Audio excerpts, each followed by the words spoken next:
জুবিন দা মুখৰ আকৃতিৰ প্ৰতিমূৰ্তি বনাইছে একদম খুব ভাল লাগিছে এবাৰ মাঘৰ বিহুৰ মানে উপলক্ষে সকলোৱে যেটো মেজি ঘৰ ভেলাঘৰ এনেকৈ বনাই থাকে কিন্তু কোনো লোকে ধৰি লওক মই চিনি নাপাওঁ যিসকলে বনাইছে খুব প্ৰশংসনীয় বহুত ভাল লাগিছে মানে জুবিন দাৰ মুখৰ আকৃতিৰে মানে এটা ভেলাঘৰ বনাইছে খুবেই ধুনীয়া লাগিছে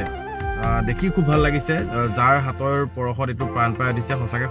খলাক ল'বলগীয়া কিন্তু মোৰ মূল কথাটো এটোৱে যে চাওক আমি যেটো ভেলাঘৰ বা মেজিঘৰ যেতিয়া বনাও আমিতো পুৰি দিওঁ হয়নে নহয় কিন্তু এই জুবিন দাৰ মুখৰ আকৃতিত যি ভেলাঘৰ হওক বা যেনেকৈ নহওক